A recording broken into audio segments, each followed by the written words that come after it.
Yeah, Cody murdered. Karrion Kross is NXT champion. Roman Reigns returns and looking jacked. Pikachu in the crowd. This is Turnbuckle commentary with the SummerSlam weekend 2020 post show. Okay, this was a hell of a weekend. And you know what? I don't think there was too many bad matches this entire weekend. There certainly wasn't a bad show. So, let's get started. We're going to start with All Elite Wrestling Dynamite's special Saturday night, which occurred after the NBA playoffs in the United States, and in Canada, instead it aired at 10 Eastern on TSN2, which makes me wonder how the ratings will be because it did not have that NBA run-in. Alright, let's start. First match of the weekend, I guess, depending on where you are.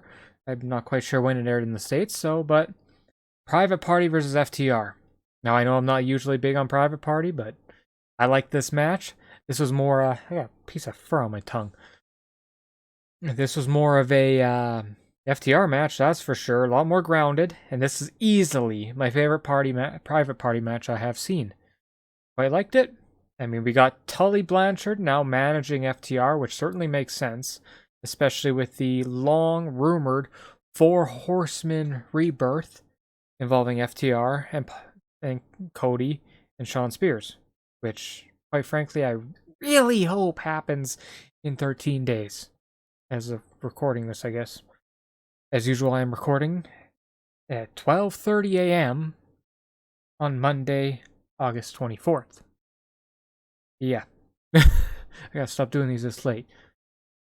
This was very, very good match, though, at the end of the day. FTR wins 13 minutes. I thought it was the right amount of time. And that makes FTR apparently 6-0, according to Tony Schiavone. Awesome. Very solid match. Very, very good.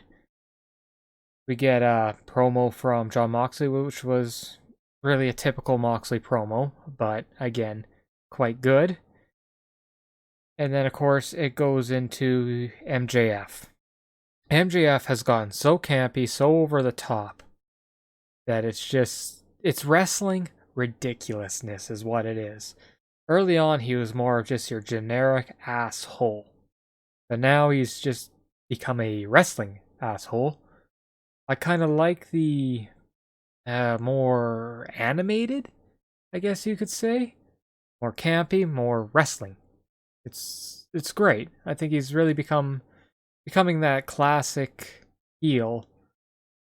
And, he's, like I said on the pre-show, about this past week, he's really using the current news to his advantage without using the really shitty news that's been going on the last several months. Match number 2, Lucha Brothers, Butcher and the Blade versus Jurassic Express and the Natural Nightmares. Good match. Good tag match. I really like how AEW starts out with these tag matches. Great starts to the show. For the most part. I mean, I was not crazy about last week's, but, well, is what it is. Another 13-minute match. This has been a real common thing with AEW since the beginning, where we will have multiple matches throughout the night of the exact same length. I don't know if that's by design. I mean, these are both tag matches, so it should be the same, I think it's the Bucks in charge of the tag team division, isn't it? So, I don't know if this is by design or if just fluke, but, it was a good match, but after the match is the good shit. Eddie Kingston comes out, and I mean, anytime Eddie Kingston comes out, you're gonna fucking listen. And we get a new faction, it seems, of Lucha Brothers and Butcher and the Blade. Awesome. Cool.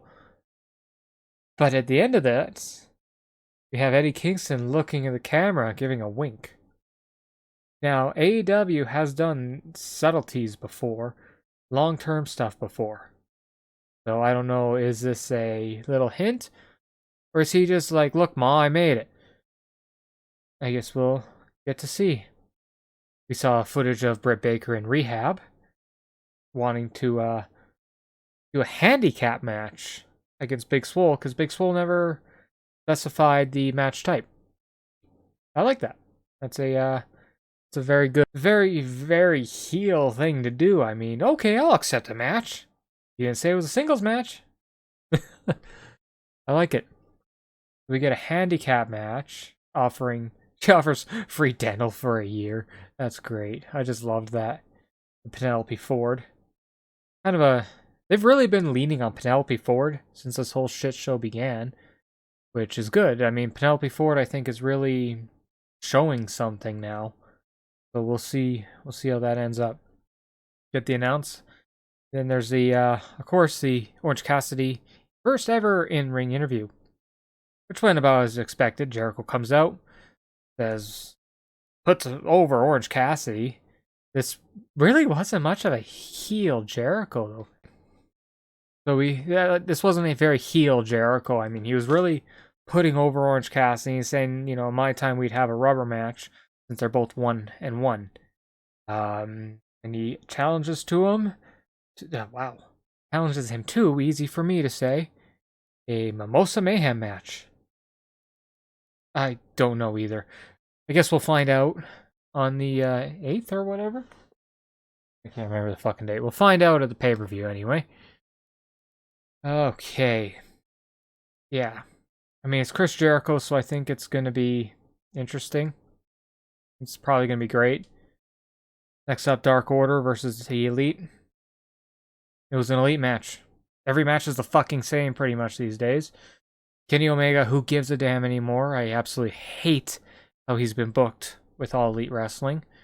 Because, well, yeah. Anyway, winner's the Elite in 14 minutes. Again, look at that time code. Kind of, yeah. You get Darby Allin and Will Hobbs, which was a 4-minute Darby match. That didn't really matter. What mattered was the post-match, where Taz brought out Ricky Starks for some reason, dresses Darby and doing that shitty Darby impression. Before Cage came out and, hit him with the FTW belt, which is, as Jericho said, absolutely meaningless. I mean, not garnering any heel heat or nothing. Certainly does not have the meaning it had in ECW. But, hey, it is what it is, and I'm sure that was a Taz idea, and I don't want to piss off Taz, so it's fucking awesome. We get Sammy Guevara coming out. I actually didn't see this, because TSN hasn't been doing the fucking picture-in-picture. This was a story point that every viewer in Canada missed, unless we saw it on Twitter. Thankfully, I saw the majority, at least I saw the cue card portion. Just all of a sudden, Sammy comes out with his cards, commercial, comes back, Sammy's laid out. Ugh. I understand it. Matt Hardy snuck a few cue cards in there, a la what Edge did to Kurt Angle in 2002 with the back of the cards, back of the pictures. Yeah. What's old is new again, and this was, well, if I would have actually seen it live, this would have been interesting. Fucking TSN. Yeah. Whatever. We got Thunder Rosa, which this certainly piqued my interest. Now, first off, I'm a big Sheeta fan. I absolutely love Sheeta. So, seeing her facing Thunder Rosa as the National Wrestling Alliance Women's Champion with that beautiful classic belt. Like, she's going to be bringing that belt, it certainly can be assumed, because it was in the promo package. So, this is interesting. Are we going to get more NWA crossover? Will we be able to see Ricky Starks back in the studio? And more so, how will Corgan book him if that is the case? So this, I think, is more than just a match that interests me, but also the future of NWA and AEW working together. I'm looking forward to this, and I'm looking forward to beyond this match. At the end of the day, Thunder Rosa and Hikaru Shida, it's going to be fucking awesome. That's going to be good. That is going to be good. And Ross, of course, put over that Thunder Rosa is a threat. Whether or not he's actually seen Thunder Rosa, that's a different story. I mean, we know how it is. Diamante and Ivelisse versus the Nightmare Sisters, with Diamante and Ivelisse going over in 10 minutes. This really shocked me. I mean, I think a lot of us thought the whole point of this tournament was to give Brandy something to win. At the end of the day, she was not pinned. Allie was. Can't have Brandy take the fucking pin. Yeah. Okay match. I mean, when you get look, I have seen Brandy wrestle live. I saw her wrestle someone who had next to no training in her first ever match here in Calgary. Oh, that was rough. It was a mixed tag match with Cody. Oh, man. The stuff with Cody and MRB was fucking awesome. The stuff with Brandy, not so much. I see a kitty tail. What you doing, Merlin? Yeah. Anyway, I was glad to see Ivelisse and Diamante win. And, that was nice to see. Those medals are fucking huge, though. I mean, they're they're huge. Those are wrestling medals. It could have been considerably smaller. We get a hype for next week's AEW, including Jericho joining the commentary team, Matt Hardy versus Sammy Guevara in a tables match, the tag team gauntlet match, Moxley MJF contract signing, Big Swole versus Britt Baker in a handicap match. I can't see Baker really wrestling too much, but we'll see what happens there. Hardy and Guevara in a tables match will be good. I see nothing wrong with that. That's probably going to be actually really good. Tag team gauntlet. I think that's going to have some good, some bad. There goes Merlin. Curious who wins. I would expect it's going to be FTR. Yeah. So, see what happens there. Moxley MJF contract. I mean, and yeah. Now on to the main event. This is only 6 minutes. Okay. Cody with Arn Anderson versus Brody Lee in the TNT Championship match. This was probably one of the... before the end of SummerSlam, this was the most unexpected event of the weekend, I think. Definitely number 2. And that's Cody getting murdered. I mean, there's no other way to put it. He got fucked up. I mean, this was a squash. Did anybody expect the former Luke fucking Harper to squash Cody? The number 2 in the company? This was shocking. It was definitely something, it was rough. Got to a point where it's hard to watch, which, I mean, we got a heel winning the championship, so I guess that's exactly what they wanted. But, and then the post-match, we get the stretcher job, the post-match beat down, which was just brutal. Arn is taken out. Brandy comes out, tries to protect her, and Anna Jay chokes out Brandy, which, I mean, that's probably going to lead to a fucking another Brandy match. Ugh. But at least we got, Anna Jay involved, because I think she's got a bright future in front of her. And then, Brody dumps the unfinished title all cut up on Cody. Wow. Excellent, excellent finish. This was a great AEW Dynamite. I hope it gets a good rating, because, I mean, it was on during TakeOver, but I would expect to be pretty low in the live, but good in the +3. I don't know if it really set up Thursday very well, but this week, AEW will be on Thursday. I gotta check TSN, see when it's on. But yeah, that was something. Okay, the second event of the weekend. Second major event. There was a lot of shit. I didn't watch the Game Changer Wrestling. I kind of wish I did. But, oh well. NXT Takeover 30.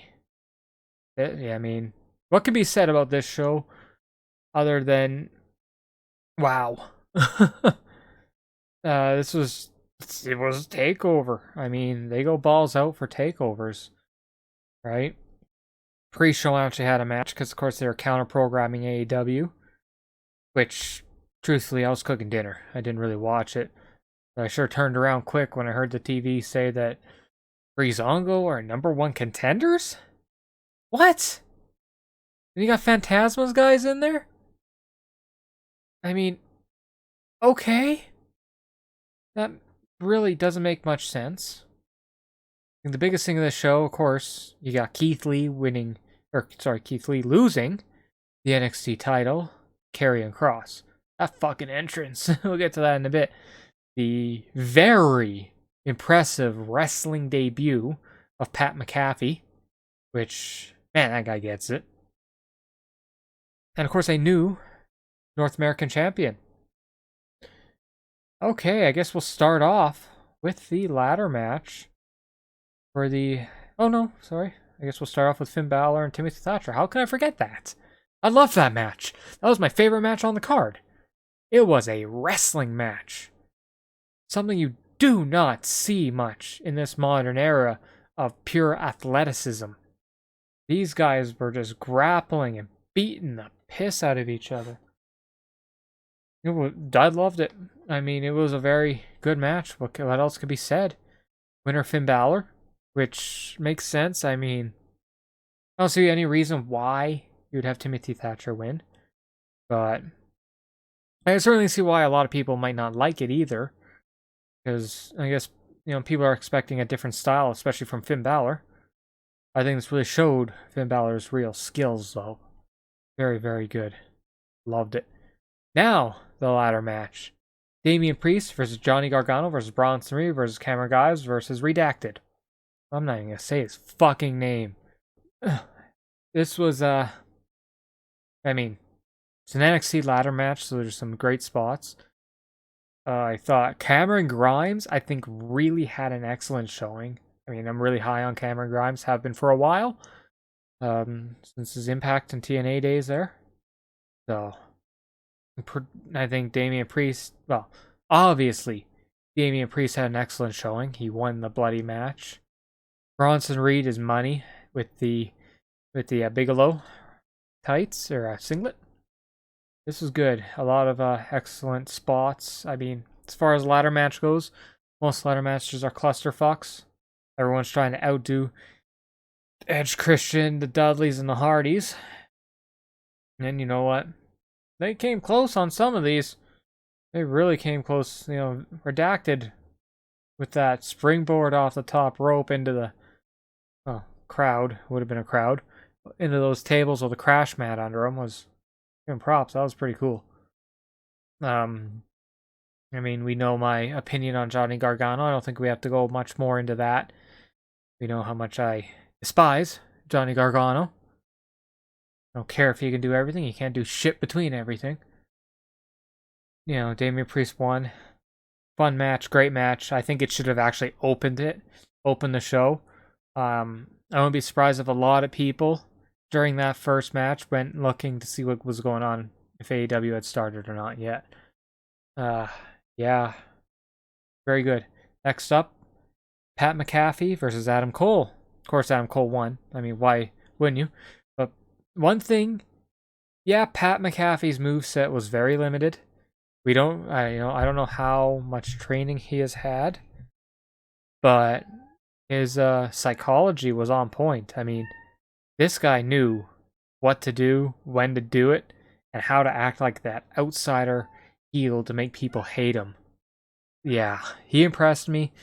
I'd like to see him get, polished up with the in-ring stuff. The rest he's got, though. This was good. And he's facing Adam Cole. So, can't go wrong when you're facing Adam Cole. What the fuck are you meowing at? Merlin. Yeah, okay. Of course, we did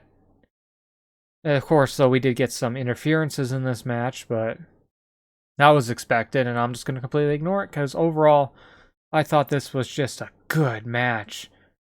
We had Drew McIntyre show up, and I loved the shade he threw at Bayley and Sasha. I thought this was a very good showing for Drew McIntyre with his personality. Next up, Io Shirai and Dakota Kai.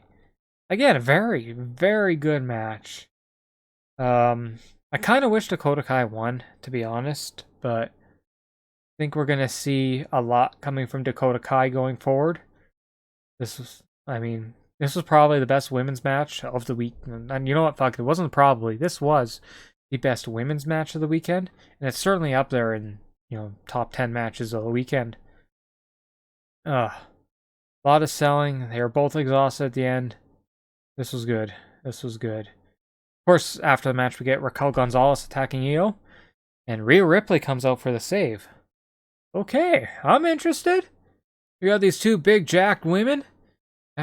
Yeah, that interests me.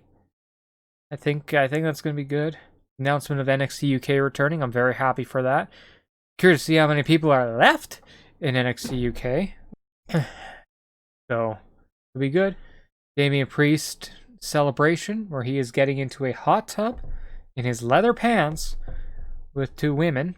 Man, that redhead. Woo. Yeah. Now on to the main event. Keith Lee versus Karrion Kross. I mean, okay. There's some couple things about this that I just want to touch on. In the match graphic, it had Keith Lee at 240 and Karrion Kross at 265.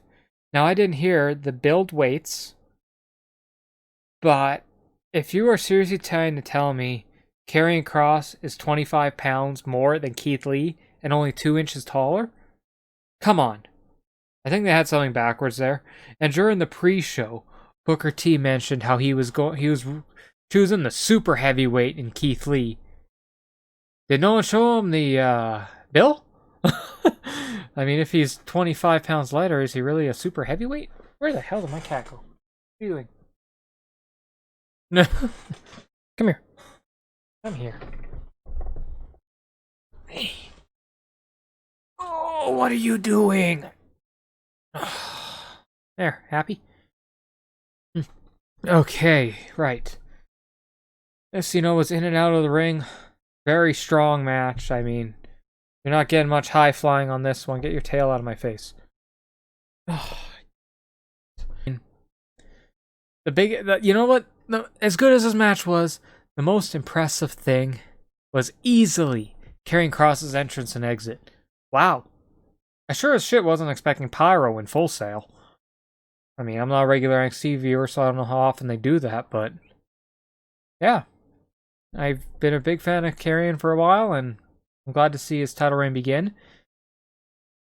And just as we all expected, tonight on SummerSlam we got a vignette airing for Keith Lee's Raw debut tomorrow. I am looking forward to that. Let's see how they book him. Judging by his Rumble appearance, I think they're going to book him quite strong, at least at the start. One downside, though, of course, this whole thing is a torn shoulder to Karrion Kross. That sucks. Let's hope we don't get a Finn Balor situation where he has to drop the title immediately and then completely loses all momentum for years. Yeah.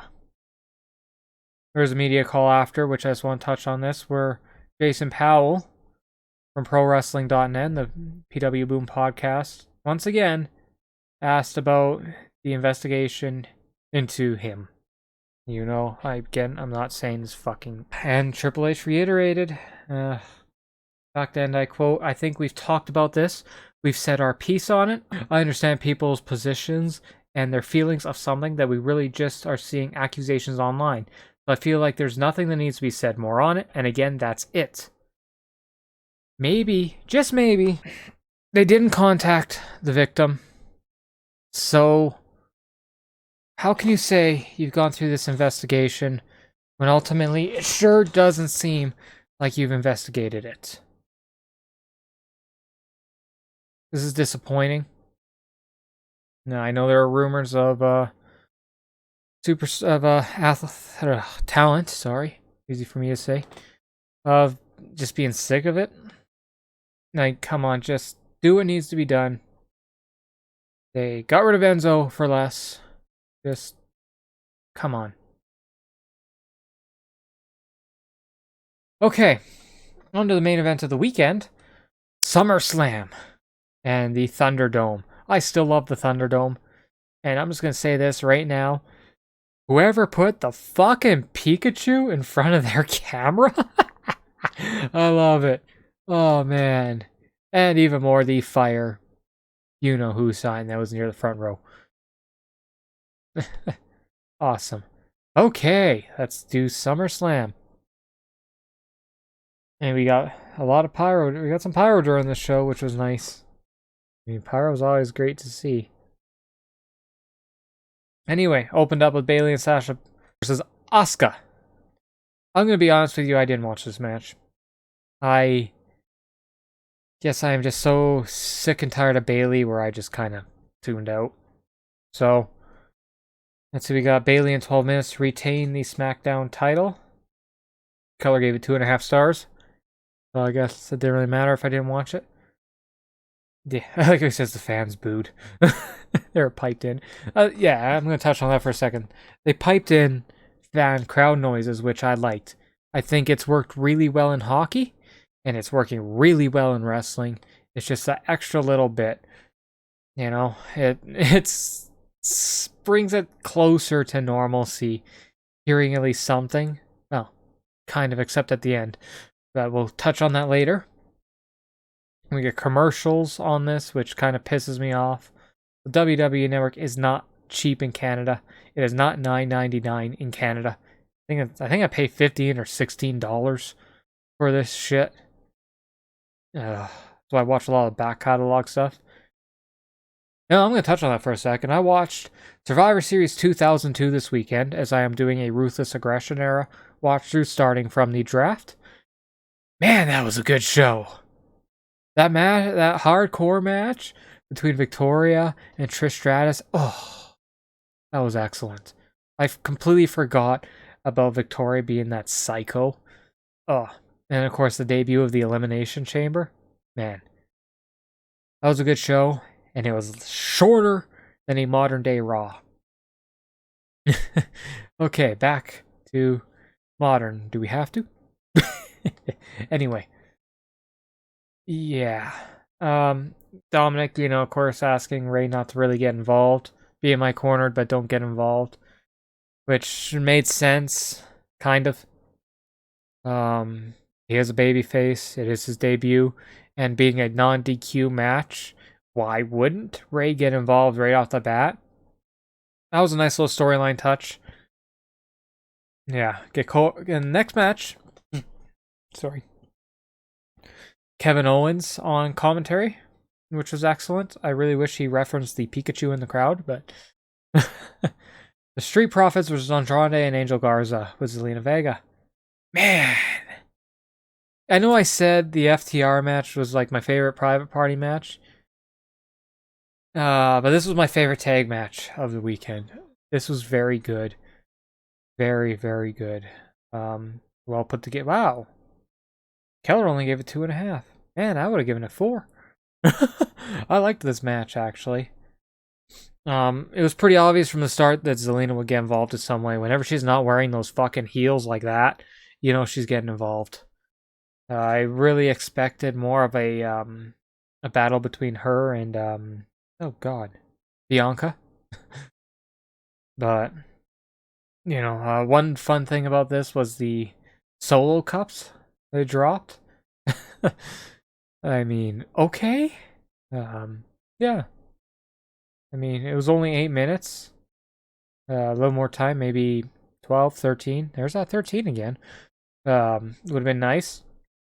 After the match, we get Owens inviting Aleister Black to join him on the Kevin Owens show tomorrow. Let's see how Aleister looks. Let's see if he's wearing a badass eye patch or something. So, yeah. Commercials again. Sonya Deville and Mandy Rose. No disqualification. Loser leaves WWE. This was a brutal match. Very physical. I was disappointed, I guess, in this match. You watched my pre-show. I was expecting a lot from this match. I guess I over-expected, but it was good. But yeah, my expectations were too high. I thought they'd put on a lot more. I thought they'd be more creative with the finish. I mean, a lot of fans, of course, booked that Mandy would lose. Otis trading in the Money in the Bank to Sonya. Keep Mandy around, Sonya later cashing in. That would have been excellent. But I certainly understand why they went with this finish. I mean, it's been pretty widely publicized what happened last week. So, I don't think we really need to talk about that much more. I guess the big thing is thank you, Sonya. You've worked a lot, really hard for the last little while. You've been a very entertaining character, and I hope you come back. I mean, we don't know what's gonna happen here. Really hope though she's able to come back, but that was a very scary situation, and I would certainly understand if she found work elsewhere in a less public role. It was 10 minutes. It was what it was. Sonya loses. Yeah. Alright, next up, our other debut match of the weekend. Seth Rollins versus Dominic. It was great. I mean, it was a really good match on Seth's part, I think. Seth's not going to have a bad match. So, I guess I expected more from Dominic. Given some of the schools he went to during his training tour. One thing about Dominic I really want to see before we get more matches from him, though, is better body. I mean, he looks like someone would be sitting in the fucking fifth row. You know? It's... When I see these wrestlers, I want them to be, a real-life superhero or villain. I'm still, I guess, in the 80s and 90s in that way. He just looked like a fan, ultimately. Pat McAfee looked like someone that belonged in a wrestling ring. Dominic looks like someone that belongs in the concession line. I'm sure he's going to be very good in the future. But, again, that kind of really threw me off a lot. It was 24 minutes. Keller gave it 3.5 stars. I think that's pretty fair. 24 minutes, I think, was maybe 5 minutes too long. It was good. It was what it was. But, yeah, excellent match, really. I don't think anyone expected Dominic to win. I'm pretty sure this is going to continue.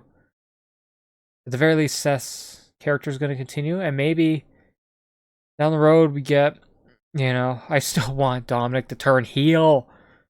So easy. Could you imagine if he came out tonight in Eddie Guerrero-inspired gear? Just, come on. It's such an easy heel turn to right. Ah, man.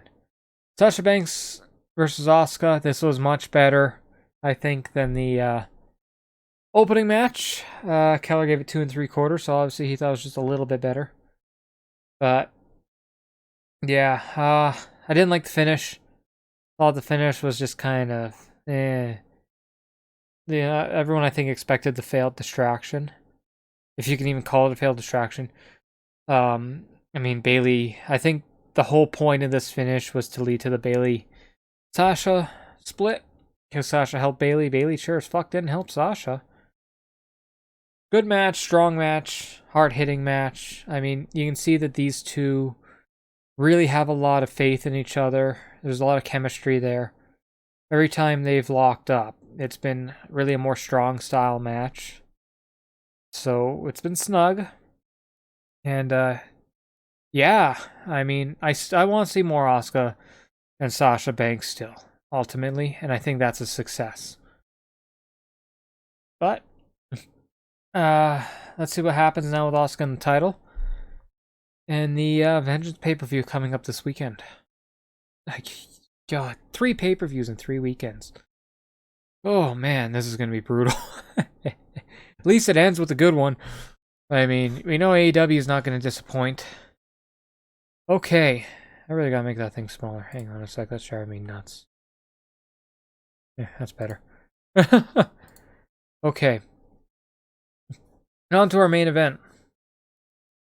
Drew McIntyre versus Randy Orton in the co-main event. Drew McIntyre versus Randy Orton. I was actually shocked at the length of this match. I thought it was going to be quicker. We didn't get a punt. We got a good wrestling match again.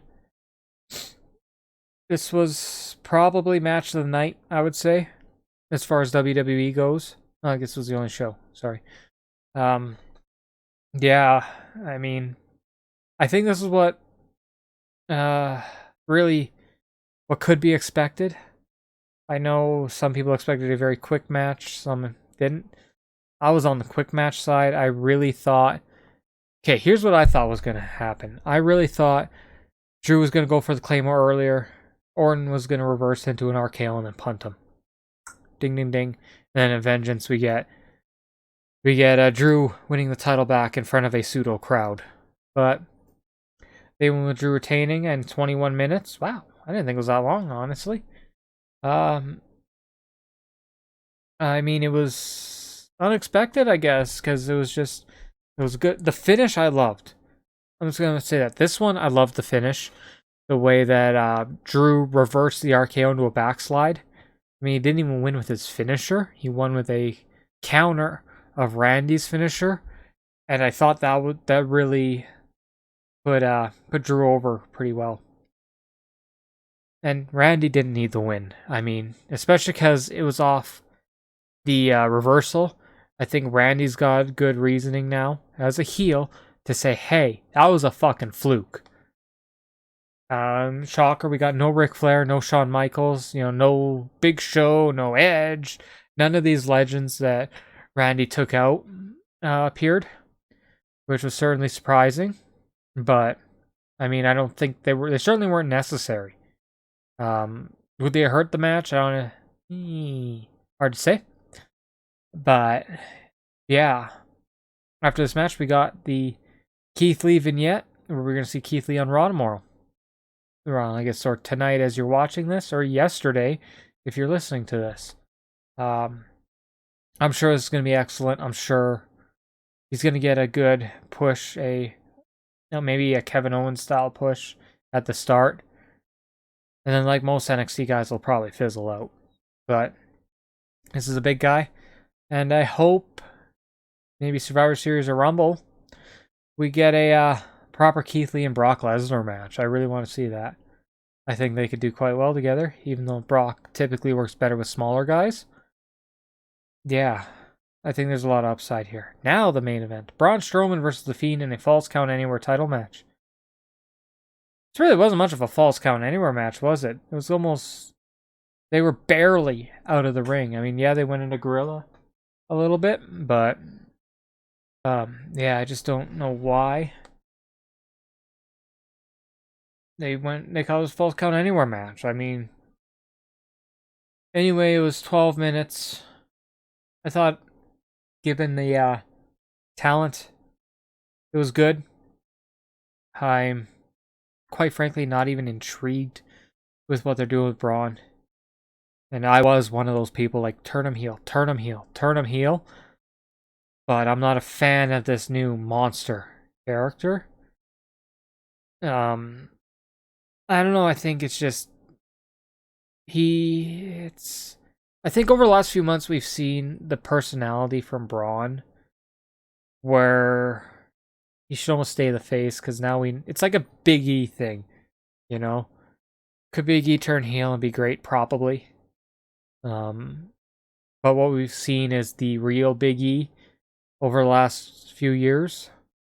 And I think it's becoming the same with Braun, where we're seeing this wacky, I gotta hate that word, but this very, down-to-earth, personal guy.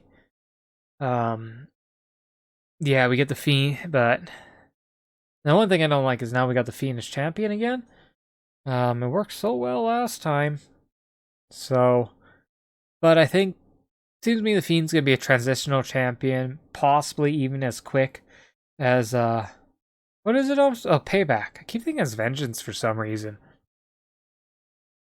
I will not be shocked if we see the Fiend lose the title next Sunday at Payback to the surprise return, which I think a lot of us were like, holy shit, that was unexpected. Oops. The dirt sheets said, he's not coming back till a vaccine. Don't expect him back till a vaccine. Well, he's fucking back, and he looks great. I don't know if it's the lack of that fucking vest. But it looks to me like Roman's put on a few pounds of muscle. His chest looks bigger. His traps look bigger. His arms are definitely bigger. I'm intrigued with this Roman. He had a few words after the beatdown of both Braun and Bray. And yeah, I think we might get a maybe a soft repackaged Roman Reigns where he's more Joe, I guess. I'm really looking forward to what they do with Roman on Friday. I mean, they might even have him tomorrow on Raw, but I'm really looking forward to this. I'm really excited for this. But I wish they piped in a mixed reaction. I mean, let's face it, it probably still would have been a mixed. We really haven't had a wholly positive Roman Reigns reaction since his return from leukemia. I'm actually surprised he did return, given, it's in remission. But there have been cases with WWE. But, yeah. I'm glad to see Roman back. I'm really, really glad to see Roman back. Especially with the shape he's in. I hope he doesn't bring back the tack vest, because the way he looked with it was like, wow, this is going to be good. Overall, I would say it's a toss-up for me between AEW and NXT for the best show of the weekend. SummerSlam is still very good. Like, I'd say maybe AEW is in total a 4.25 star. NXT maybe like 4 1/8, 4. And SummerSlam just below, mostly just because my disappointment. I think one thing about NXT is I think we're gonna get a lot of botchamania stuff. There was some sloppy stuff during NXT Takeover 30. But yeah, good show, excellent weekend. And then after SummerSlam we had the I know it aired earlier, but I watched it tonight after SummerSlam, the 24 of WrestleMania. Wow, that was intense actually. It's nice to see them referencing COVID. I guess kind of had to in this case.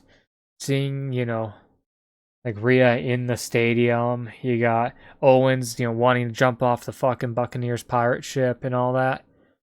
Roman, they didn't, of course, because of his newborn twin daughter saying he's not appearing. It was an hour long. I kind of wish they went a little more. But, yeah, really excellent. I mean, we saw a very different side of Braun Strowman during that documentary that I want to talk about.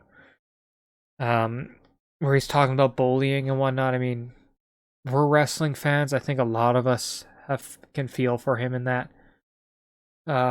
Yeah, seeing him crying and getting emotional about his past bullying and why he got fucking huge. That was powerful. That was very powerful. And then let's talk about that Vince. This man turned 75. 75.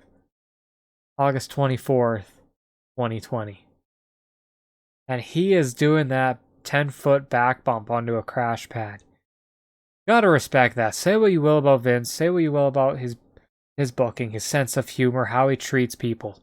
The man's got balls. I mean, they even showed a clip of him doing the zip line that Shawn Michaels did. That man, give him props, If he ain't gonna do it, he's not gonna let someone else do it. So, I really enjoyed that documentary. Oh man, okay. Let's tidy up a few things out. Like I said, I've been doing a Ruthless Aggression watch through, so we might talk about those going forward too in these. If I watch one or two during the week. Scheduling, what we're gonna do right now is the video portion that will be available on Saturdays. I'm gonna play around with some video editing. Oops, I really gotta stop hitting my mic. I'm gonna play around with some video editing stuff this week. Try and make these a little bit better. This one's raw and uncut, just simply because I want to get it out.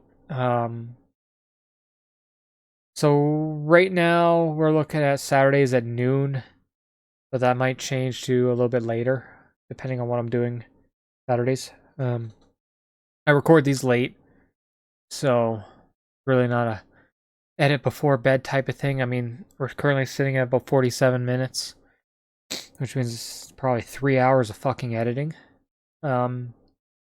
Plus editing the audio portion. That's right. I am bringing back the audio portion. I mean, these are long. I can understand people not wanting to sit and watch some fucking Mark from Calgary, Alberta talk about wrestling for an hour.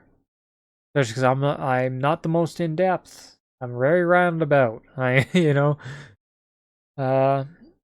but there was some interest in the audio portion earlier this year. So I'm gonna bring it back. Audio portion. If the video drops on Saturday, the audio portion will be dropping Sunday at the latest. Might even drop it Saturday evenings. I do actually edit the audio show. So yeah. That's about it. The next show will be Saturday, where we'll talk about Raw. This week's Raw. This week's Impact, possibly. That's up in the air right now, as I will have a drive shaft in for my 280ZX. So I kind of want to try and get underneath that done Tuesday, Wednesday, and take it for a test drive maybe Thursday, maybe to work and back or something. But so that's up in the air. I may or may not watch AEW Dark. I may or may not watch NXT. Those two are kind of when I have time. And NXT, typically I watch the hour-long version on Sportsnet 360 at 5 p.m. Mountain, 7 p.m. Eastern, right before SmackDown, just because it's just easier. I mean, even though I'm on the network watching Ruthless Aggression stuff, AEW Dark I love, but again, it's anywhere from an hour to 2 hours of extra time. And then I also do a lot of streaming on Twitch at Freekshowinc, Freak with 2 E's, show, INC. From 8 p.m. to between 11 and midnight. Those are up in the air. AEW, Dynamite, I will be reviewing, or I don't really like reviewing, just talking about what I liked. This is more of a hits and misses. I almost want to do just a hits and misses type thing more than a review. Who gives a shit about my star ratings? I'm some Mark from Calgary, you know? Yeah, and of course, SmackDown for sure, especially with Roman back. I may or may not do something for Payback. If I do something for Payback, it'll probably just be a quick one. We'll see how the show is and whether or not I actually pay attention. This isn't even a B or a D. This is like a fucking, PQRS fucking show. I don't even know why they started in, especially when there's still a show in September. Are they trying to fatigue us to not buy AEW? So yeah, that's this week. Next week, the same thing. Next week I probably will have Impact in there. Probably will have Dark in there. Since I think next week everything's back to a regular schedule. And of course, we will have a special pre-show, post-show of All Out. Maybe I'll try and get a buddy of mine involved in that too, as a casual fan's perspective. Again, and as always, you can watch me on Twitch. Sometimes I'll stream on Mondays after Raw. I try to. Thank you for listening to Turnbuckle Commentary. Hey. God, I'll figure this out one day. It's spelled right this week. I recorded this about half hour later because I realized my dumbass spelled Turnbuckle wrong last week. This is not Turnbuckle. It's Turnbuckle Commentary. I'm sure I'm gonna fucking do it again. I am not very good at typing. Can't believe I did that. Anyway, thank you for listening. This is back to being a weekly show. audio and video. I swear I'm gonna work on some video editing stuff this week. And make this better. Cut out a bunch of this extra bullshit where I'm yelling at the fucking cats. Anyway, thanks for watching. Whoever put Pikachu up on the crowd, you're my hero. Excellent weekend. Roman's back. I'm thrilled. Karrion Kross is champion. I'm fucking thrilled. Let's see where they go with Cody. Let's see where they go with Brody. Hey, this is Turnbuckle Commentary. I am Freak Show Incorporated. Thanks for watching and listening.